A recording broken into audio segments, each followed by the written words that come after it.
ஏழு தலைமுறைகள் பாரம்பரியமிக்க ஒரே சித்த மருத்துவ ஸ்தாபனம் சேலம் சிவராஜ் சித்த வைத்தியசாலை. இப்பொழுது சேலம், ஈரோடு, சென்னை, ஹொசூர், திருப்பத்தூரில் தினசரி மருத்துவரை சந்திக்கலாம். தொடர்புக்கு 9842722500. வணக்கம்.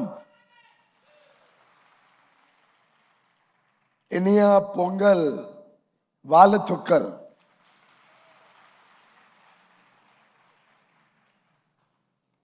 I warmly wish all of you and my brother Gurumurthy ji and all the distinguished dignitaries on the dais, off the dais.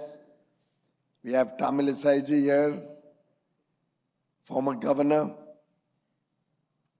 I'm indeed very, very privileged to be in Chennai, to be in Tamil Nadu on this auspicious occasion of Pongal, when we celebrate gratitude, we celebrate prosperity and the harmony between nature and humanity. It's a very vibrant city which embodies Tamil Nadu's rich cultural heritage and intellectual brilliance. And what can be a better platform than Thuglak to be able to speak to an intellectual audience like all of you? In fact, this is a celebration of the remarkable journey of the Thuglak magazine, a beacon of intellectual discourse and fearless journalism for over 5 decades now. With its sharp wit and biting satire, it has consistently illuminated the most pressing social and political issues. Thiru Cho Ramaswami ji was truly an extraordinary, gifted and multifaceted personality. He was a writer, dramatist, journalist, political commentator, humorist, and also an artist. During the emergency, while most others fell silent, Thuglak dared to publish with a black cover, exposing the darkness of the authoritarian regime of Srimati Indira Gandhi.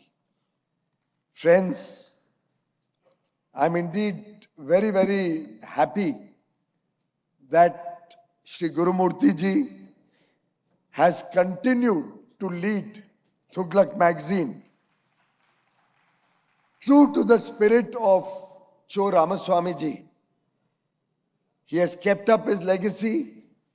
He continues to challenge corruption, and with a sharp intellect, he fights against authoritarianism, he fights against appeasement politics, he fights against dynastic rule.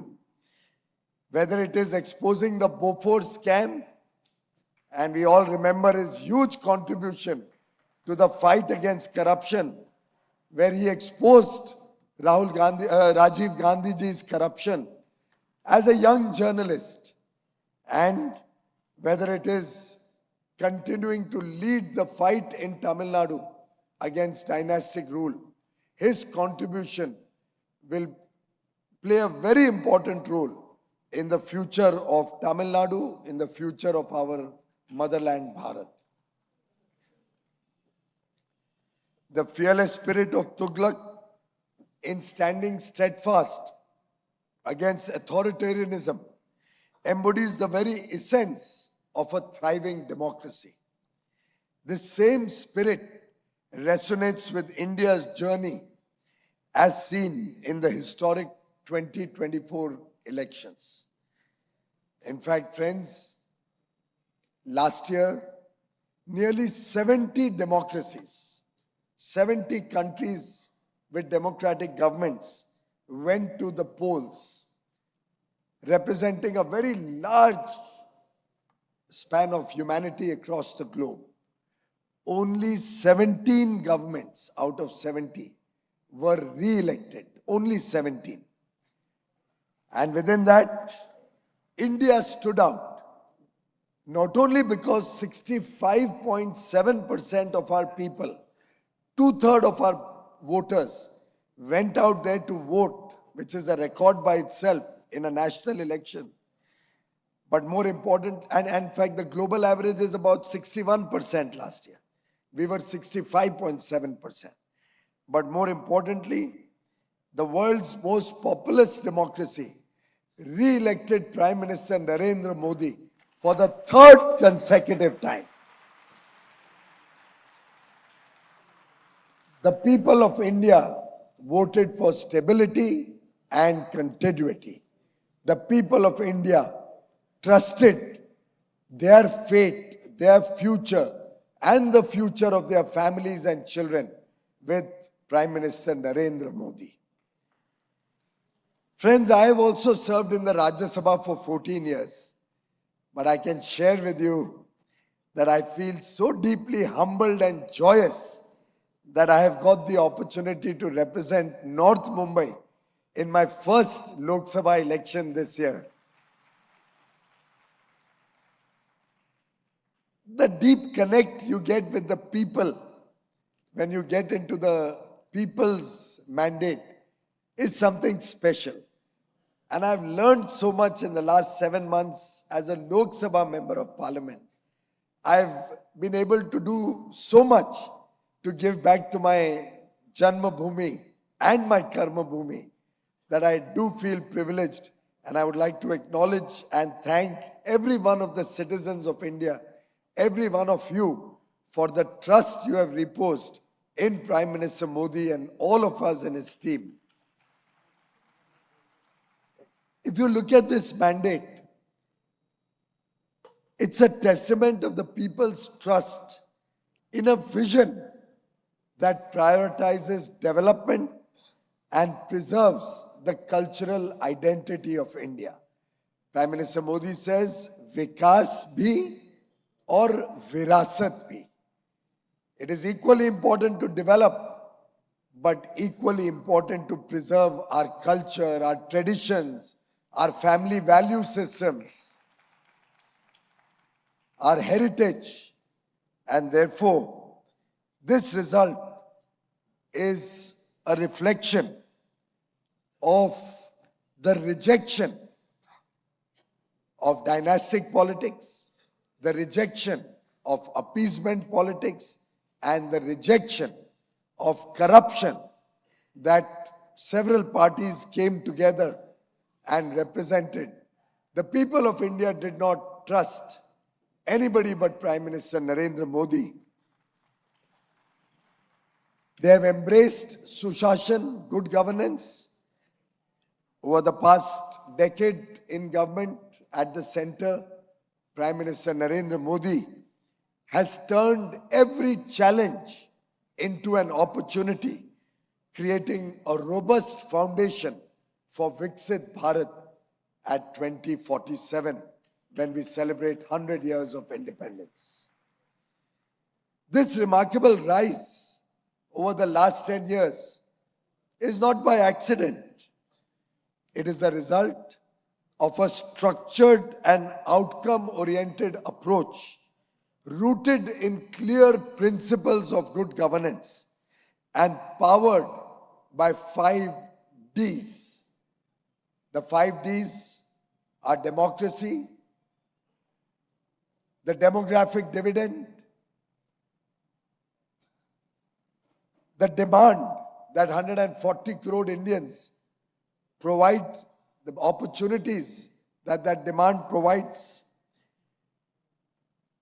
the diversity that we see across India, and the determination, the dependability, and the decisive leadership of Prime Minister Narendra Modi.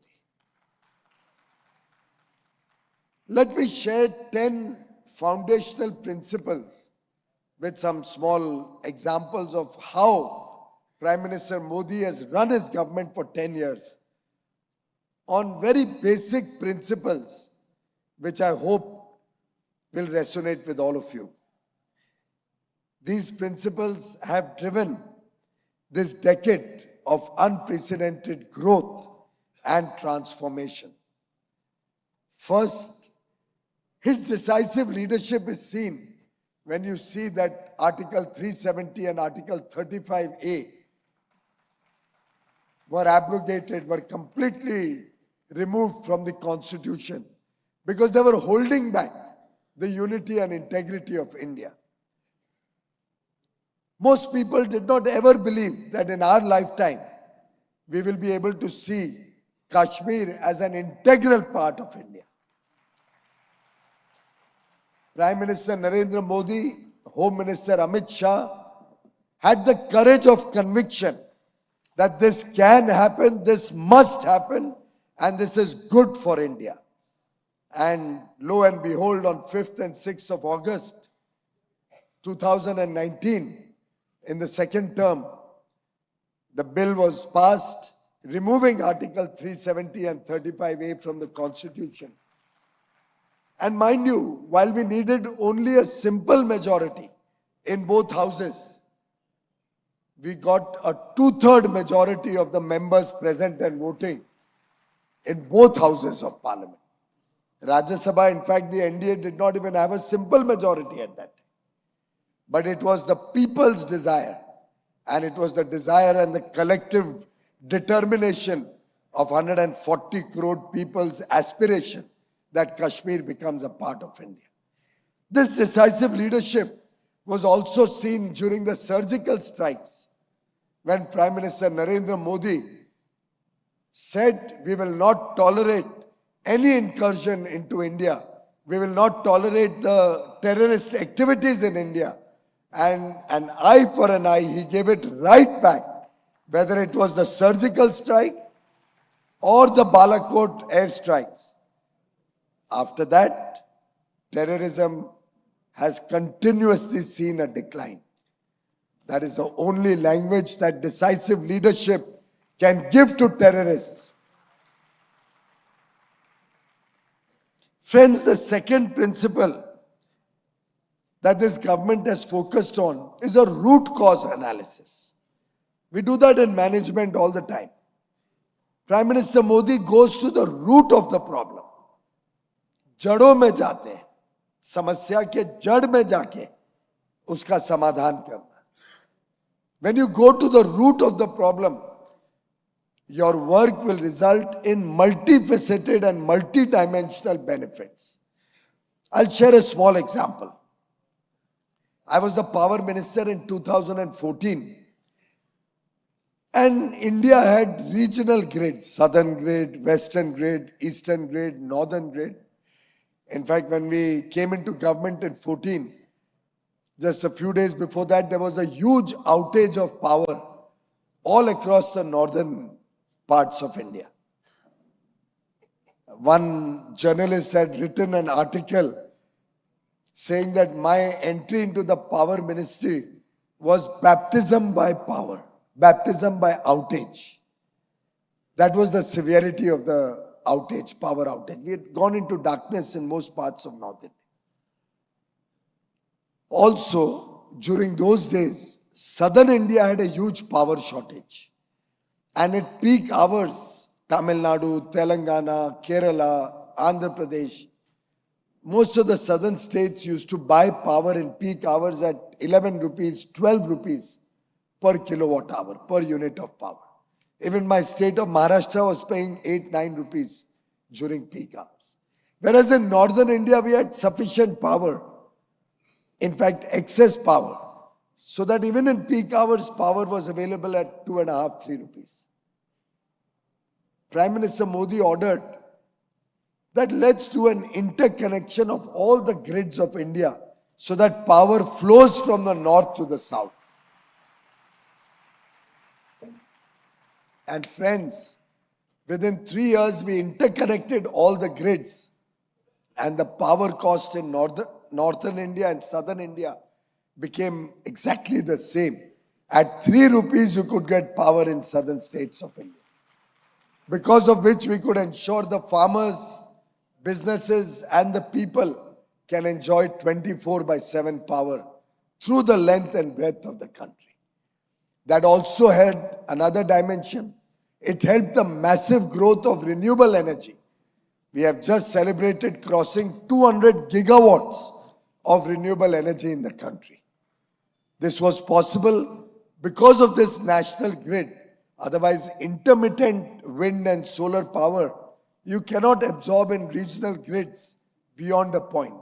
But because we now have a national grid, we can absorb much greater degree of intermittent power. In the afternoon, solar power comes. In the evening, wind power comes. Some days it is there, some days it is not there. It can only go in when there is a sufficient base load. And that could happen when we interconnected all the grids. Incidentally, see how the multidimensional benefits come. Because we now have an interconnected grid and we have such a substantial amount of renewable energy, the world is looking up to India to set up data centers in India. They want green data centers. They want highly reliable power. No other country has such a large interconnected grid. And therefore, they are interested in coming and investing in India. That will create more jobs. That will bring the technology space, artificial intelligence, data analytics. All that business will come to India. And India will grow faster and smarter. The multidimensional benefits you get when you do a root cause analysis is something that this government has focused on many plans. When we do healthcare, when we do free homes for the poor, the idea is not just the healthcare. The idea is give healthcare and make the family go up in prosperity so that they are not troubled with loans or their savings are not wiped away if anybody becomes ill at home.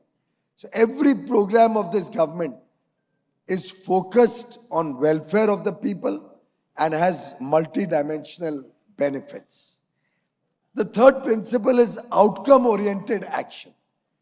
The effort of this government has always been that whatever we do should have a significant outcome on the people of the country. I remember it was in 2015. We now have the 15th August annual speech by the Honorable Prime Minister from the ramparts of the Red Fort. On 15th August 2015, while giving his address to the nation at the Red Fort, the Prime Minister announced that within 1,000 days, he will make sure that even the remotest village of the country, every village in the country which did not have power, he will make sure that power reaches those villages. And he gave a timeline of 1,000 days. And friends, there were 18,452 villages which had never seen power. Some of them were even as near as 100 kilometers from Delhi, the national capital, near Agra. Some of them were on mountaintops. Some of them were in the deep jungles and forests where Naxal activities at that time used to exist.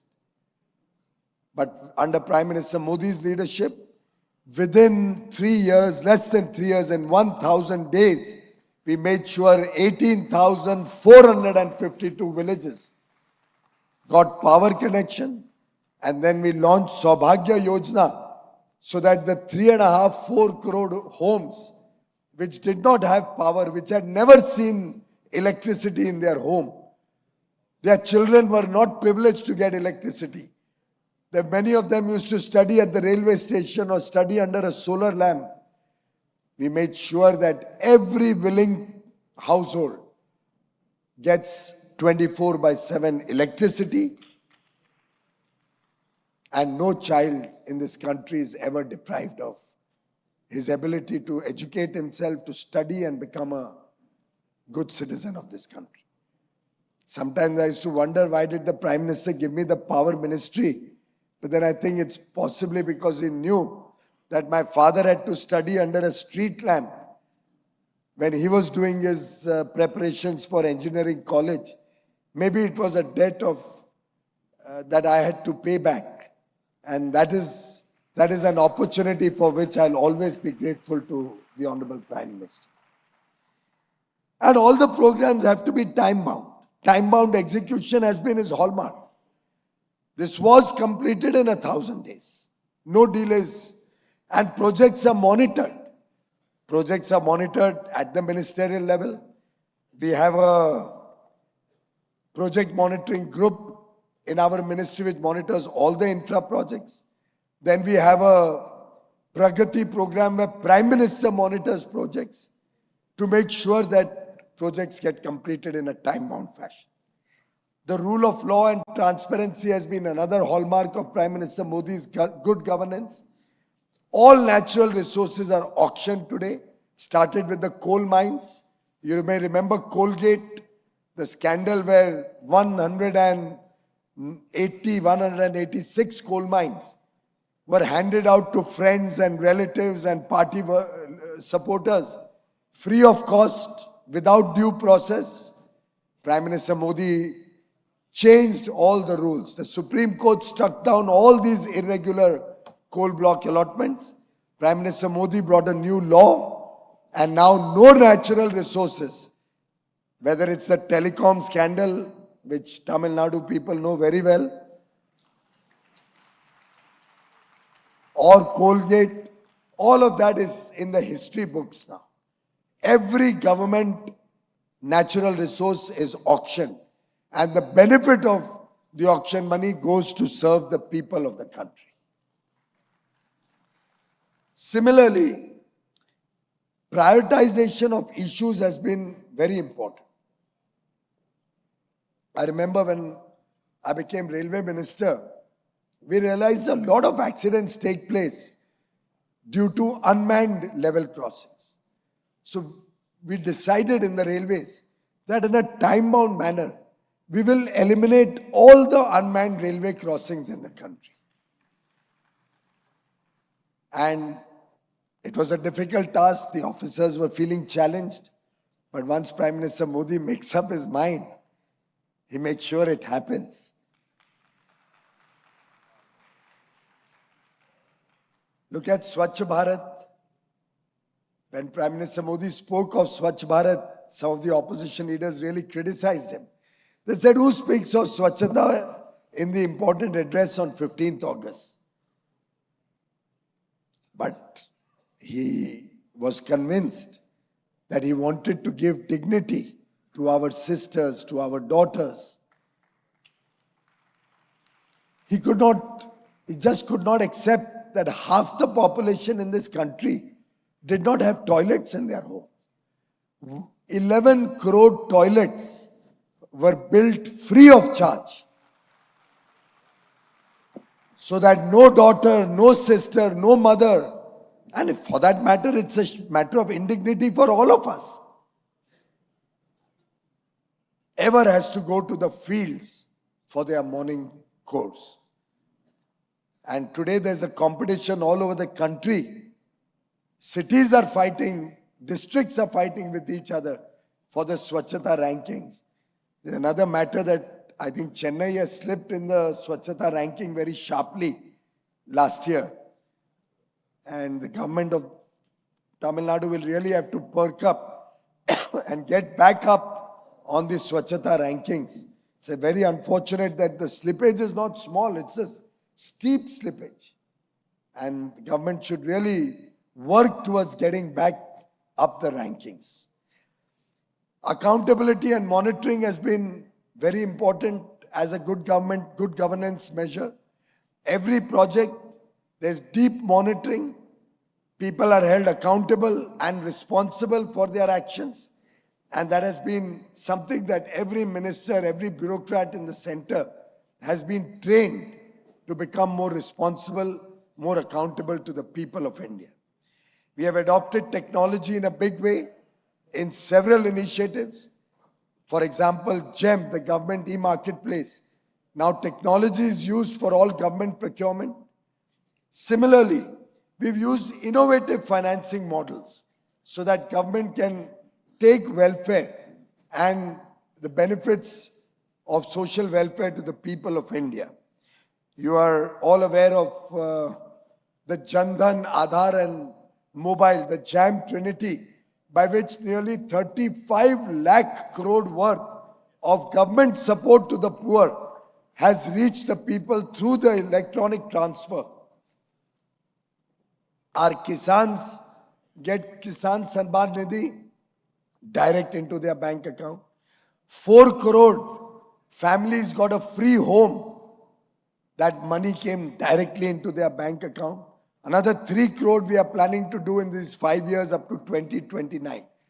So imagine 7 crore families would have got money into their bank account to build their own home. And they'll be having a home with a kitchen, with a toilet, with cooking gas, electricity, water from a tap. 25% of the population of India will move out from a shack or from a tin shed or from a jhuggi jhopdi into a proper home. And we all know how important it is to have a proper home for our children to get good quality life, good quality education. And finally, friends, everything that Prime Minister Modi has done, he has believed in a partnership with all stakeholders. He has believed in consultation. He has believed in cooperative and collaborative working, whether with the states, cooperative federalism, whether with industry, in taking decisions which are good for industry. The effort has been to involve stakeholders in all the activities that we do so that we can leverage in our globalization, in our international effort to take the country forward, the demand of 140 crore aspirational Indians, the rule of law that democracy provides, the decisive leadership that Prime Minister Modi gives, the demographic dividend that an under 30 population, a young population, which is an asset for India today, the talent, the skills of our young population can take this country to greater heights to become a Viksit Bharat by 2047. These principles are the backbone of India's remarkable rise. The topic of today is the rise of India and the challenges. This rise is shaping a future which is not just achievable, but aspirational. We aspire for an extraordinary future for the country. It is in this context that I believe RISE stands for resilience, for reform, R, I for innovation, for inclusiveness, inclusive growth, S for sustainability, for speed, skill and scale, the mantra of Prime Minister Modi, and E for empowerment, for entrepreneurship. And therefore, friends, these 10 principles have driven the 5 Ds and helped India rise in the last 10 years and will continue to help India in the next 22 years towards 2047 to become a prosperous nation. There are 6 areas that I'll briefly touch upon in which India's rise and our global foray can be seen. 1, India's rise in global leadership. 2, economy, manufacturing and investments. 3, innovation. 4, entrepreneurship. 5, infrastructure development and our development as a global superpower, global soft power.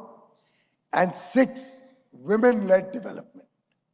Friends, the world today is seeing India's rise as a global superpower, as a globally recognized nation. Our G20 summit with 220 meetings held all across the country in over 60 locations showcased to the world India as an emerging power. We became the voice of the global south.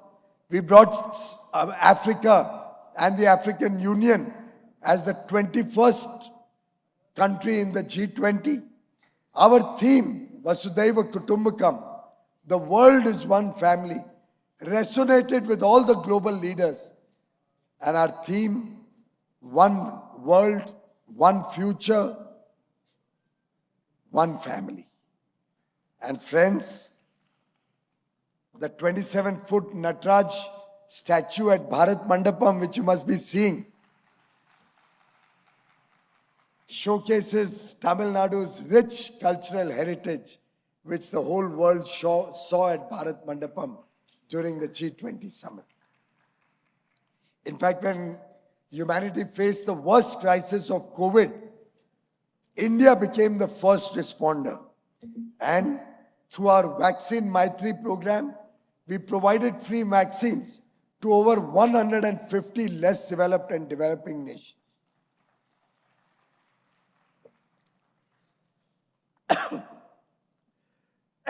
I don't know if you have noticed, Prime Minister Modi is one of the most awarded leaders in the world today. 19 nations have given him the highest civilian honor of their nation. 19 nations. And for those of us who get into more detail, 8 out of those 19 nations are Muslim majority nations. 10 nations are Christian majority nations. And 1 nation is a Buddhist majority nation. I think there can be no better rebuttal to the false narrative that some people try to spread against India, against Prime Minister Modi. He is the most inclusive leader with true secularism, who doesn't believe in appeasement politics, who believes in Sabka Saath, Sabka Vikas. 140 crore Indians, irrespective of caste, creed, religion, language, all have received benefit. All have been treated for a better future, given opportunities, treated well for more opportunities and a better future. So everybody is entitled to health care, everybody is entitled to free food grain, everybody is entitled to have a home.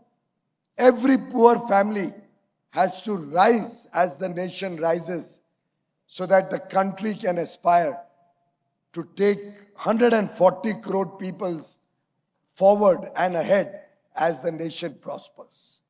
Friends, there's a Morning Consult survey that ranks international leaders.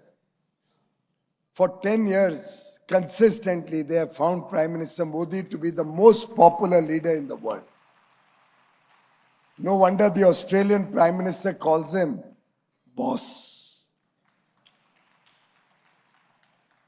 India, of course, has seen tremendous economic progress.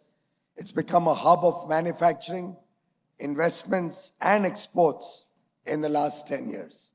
In fact, if you will get into history, in 1998, when Prime Minister Vajpayee took charge of the government, the first NDA government, inflation was at 9%, growth was down to 4%, foreign exchange reserves were down to $29 billion.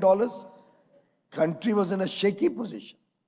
Vajpayee, through 6 years of good governance, brought inflation down to 4%, growth up to 8%, increased foreign exchange reserves to 3 times, or rather 3.5 times, over $100 billion at that time in 2004.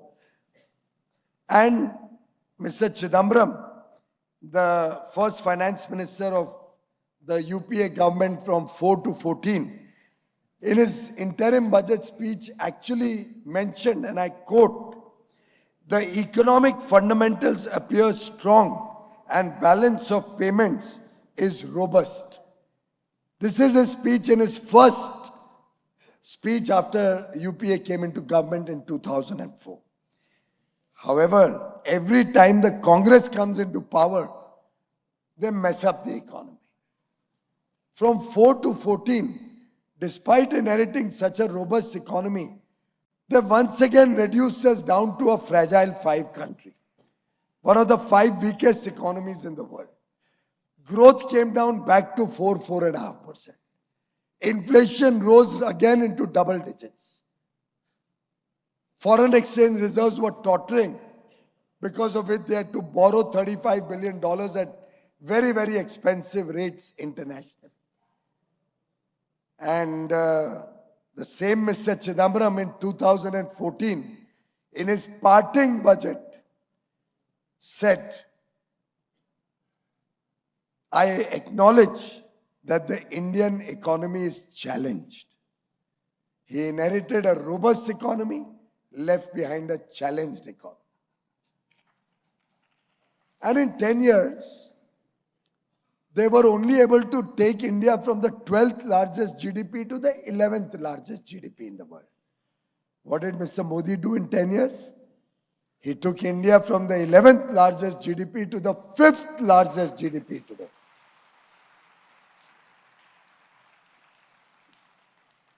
Mr. Chidambaram, in his final interim budget of 2014, had predicted, and I quote,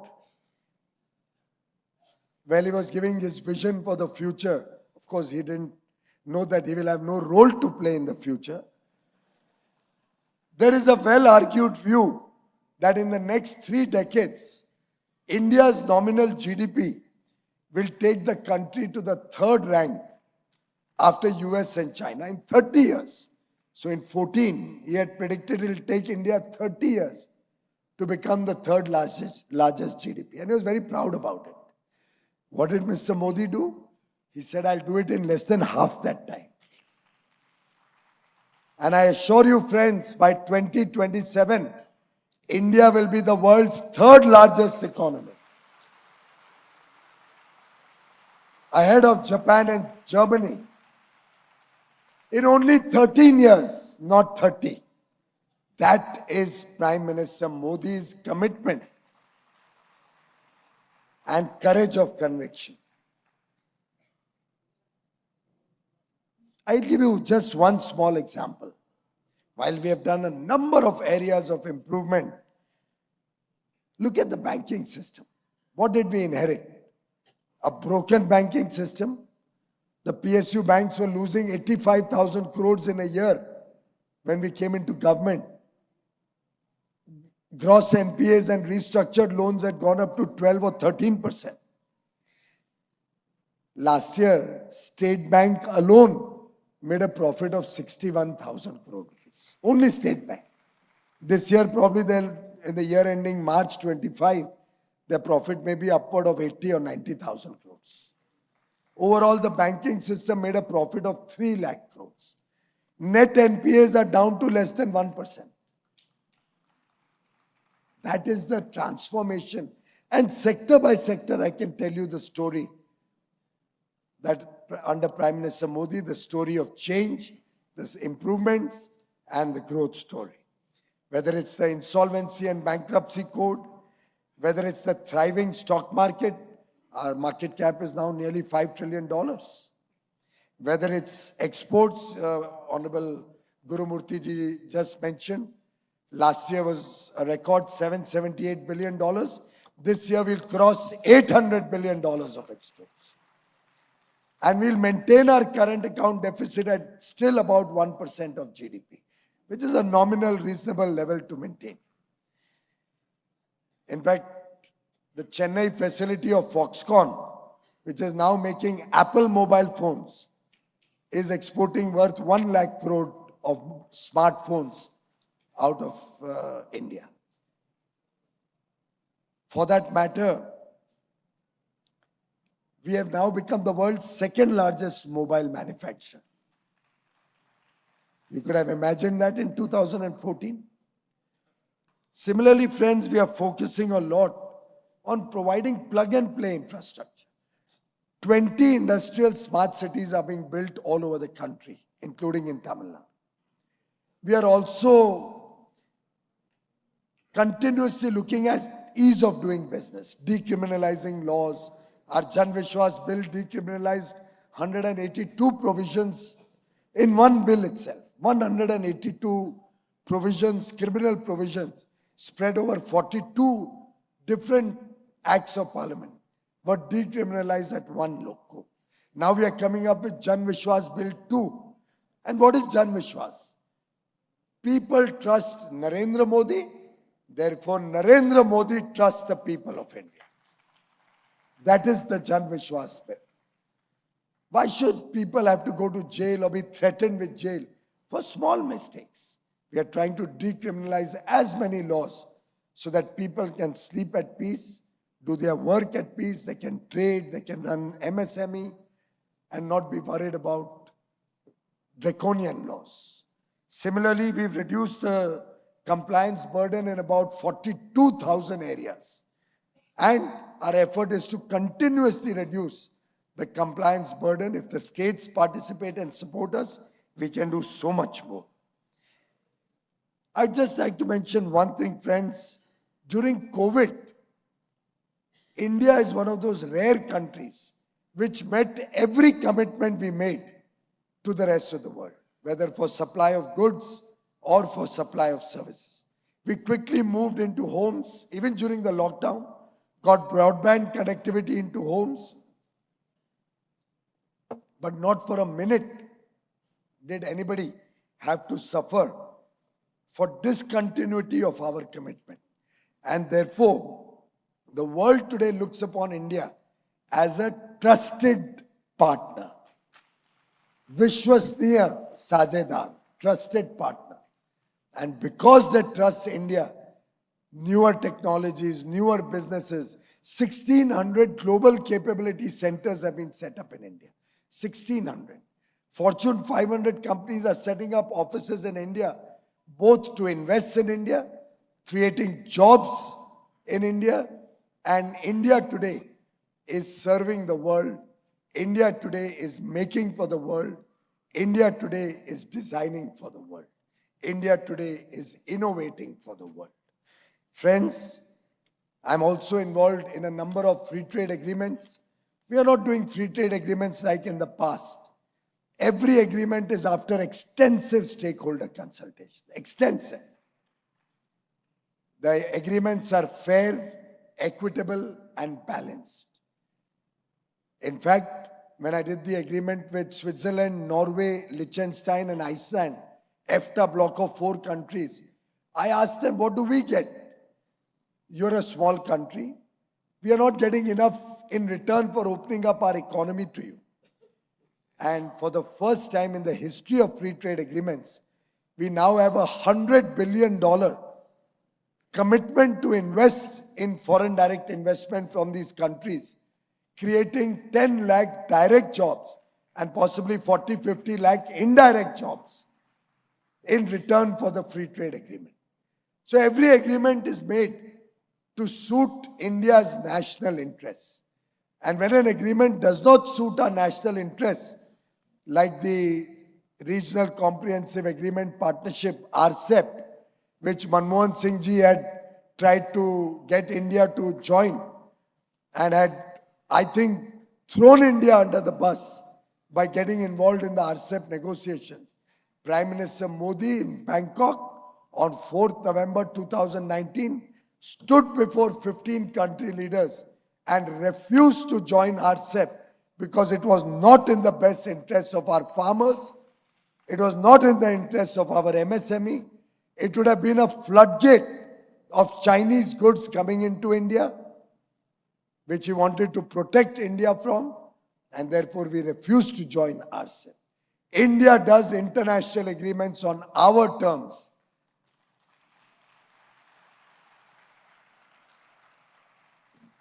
Friends, innovation and entrepreneurship is another area where India has taken significant leap and rise. Our global innovation index ranking has improved from 81 to 39. Our Digital India has laid the foundation, a solid foundation, due to which today 4G is available through the length and breadth of the country. 5G is going very fast across the country. We have already started developing our testbed for 6G in India, which will be indigenous technology. Startup India was launched on 16th January 2015. We'll celebrate 9 years day after tomorrow. We have 118 unicorns in India today. From 400 startups 9 years ago, we have 150,000 startups registered with the government today. The Prime Minister rightly said, sky is not the limit. And now we are making a deep foray into space technologies. Chandrayaan-3's historic lunar South Pole landing. Nigar Shaji, a trailblazing woman of substance from Tamil Nadu, led Aditya L1 mission. ISRO's efficiency is so good that we make our spacecrafts in less than a cost of a film. And we now aim to establish our own space station. At the same time, we are one of the best performing G20 countries when it comes to sustainability, the fight against climate change. Our hydrogen mission, our mission for circular economy, lifestyle for environment, the life mission that Prime Minister Modi offered the world, all of these are determining the world's sustainability programs today. Friends, in terms of infrastructure development, you are all witness to the growth of infrastructure. Our port capacity has doubled in the last 10 years. Our airports have doubled in the last 10 years from 74 to 158 now. It'll go up to 225 by 2029. 114 new inland waterways have come in. We have today a road network, a highway network, which is the envy of the world. The infrastructure in terms of metros, 1,000 kilometers of metros serving 25, 23 cities all over the country, making it the third largest, 23 cities, third largest metro network in the world. You have seen things like the coastal road in Mumbai, Atal Setu, 22-kilometer long bridge at the sea. The Zojila tunnel that is Asia's longest tunnel. World-class infrastructure is coming to India today. And this is what will define India's future growth story. This is what will attract millions of tourists to come to India and bring us foreign exchange. 100 Vande Bharats are already in operation. Sleeper Vande Bharat will be launched very soon. It's a story of continuous growth. 11 lakh crore rupees being spent on infrastructure in 1 year alone by the government. Friends, our rise as a global soft power has been seen by the whole world. Our achievements in sports, in culture, innovation. Look at Tamil Nadu's own contribution. Sathuranga, chess, we are the powerhouse. Your own legends, Vishwanathan Anand, and the rising stars like Gukesh, the youngest world chess champion, and the golden siblings, Pragnananda and Vaishali, make the whole country proud.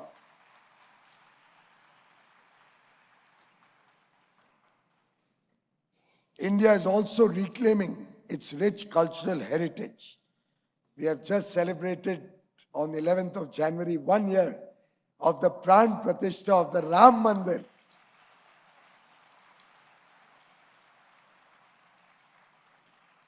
A 500-year struggle which ended on 11th January, and before that, Prime Minister Modi's 11-day Anushthan in Tamil Nadu is truly memorable. Friends, our rise has seen women-led development. The empowerment of women has been the hallmark of Prime Minister Modi's good governance. They have always been the cornerstone of our development activities. The Nari Shakti Vandan Adhiniyam, the law that provides 33% reservation for our sisters and mothers and daughters, women, in all parliament, in all of the legislatures across the country, has been waiting for 4 decades to happen. Prime Minister Modi made it happen on Ganesh Chaturthi day last year. 2024 will go down, 2023 will go down as a milestone year that our women will now be empowered in the future once the delimitation and census process is over. He has brought in the law against triple talaq to release our women, our sisters, from the bondage and from the sufferings that they were forced to undergo. The journey towards women empowerment has been driven by financial inclusion. 30 crore women today have their own bank account. Most of the homes that we gave under PM Awas Yojana are in the name of our sisters. Similarly, 1 crore women have been made Lakpati Didis. Whether it is making sure that every home has a cooking gas connection, which we have achieved already, or every home gets Nal Se Jal, tap water in their home, which is progressing very, very fast. Almost 16 crore homes have received Nal Se Jal, and another 2.5 years, every home in the country will have tap water connection at home. The idea is to reduce the burden on our sisters and help them to become a part of the formal economy and contribute to India's growth story.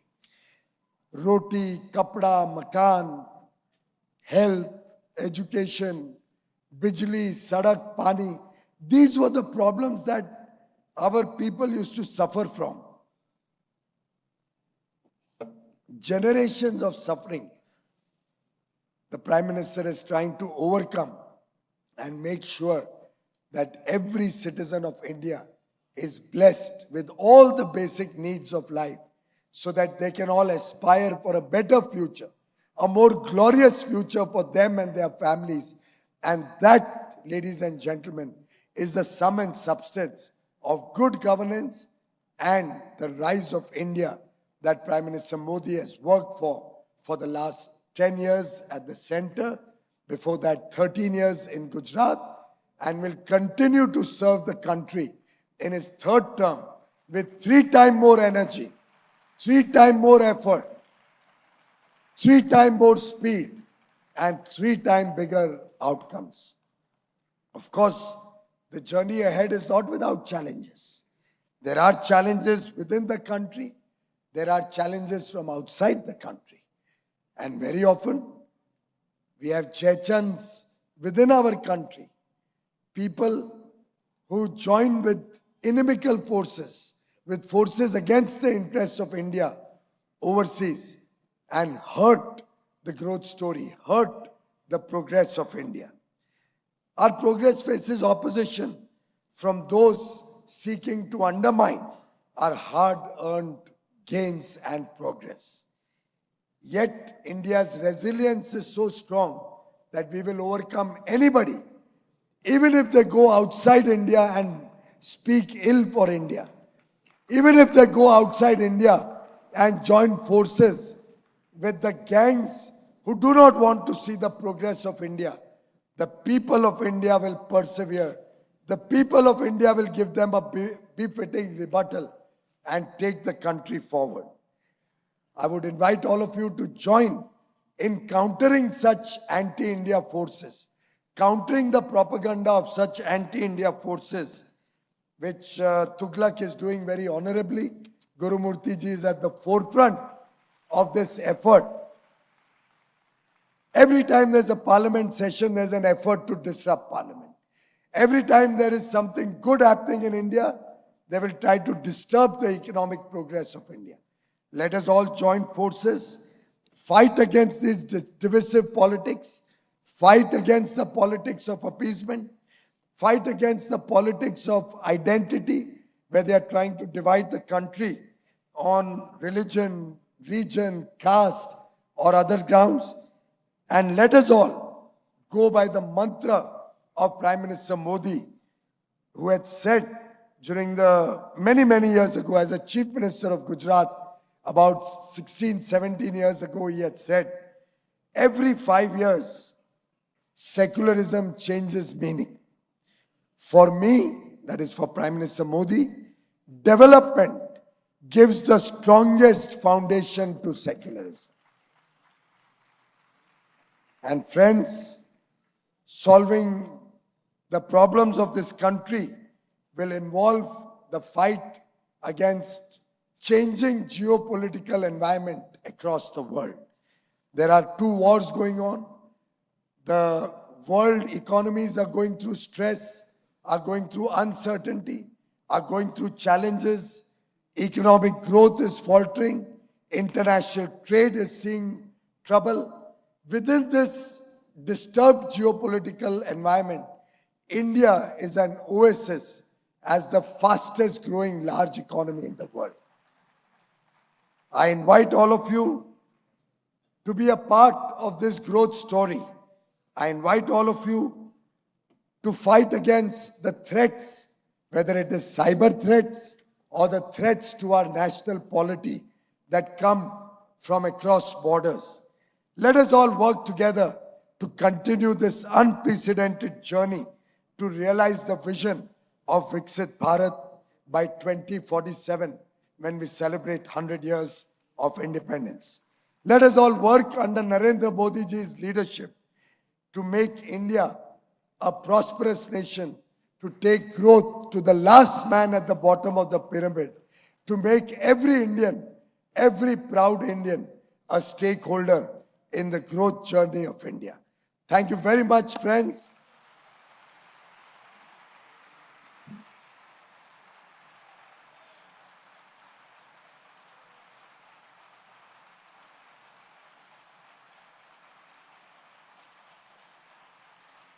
I want to invite all of you to give a round of applause for Mr. Gurumurthy, a man of substance, a man who stands for principles, a man who is willing to sacrifice everything for the nation, somebody who is a role model for a humble karyakarta like me, somebody I've looked up to all my life, and somebody who inspires me to continue to serve the nation. Thank you very much, Gurumurthy ji, for your leadership.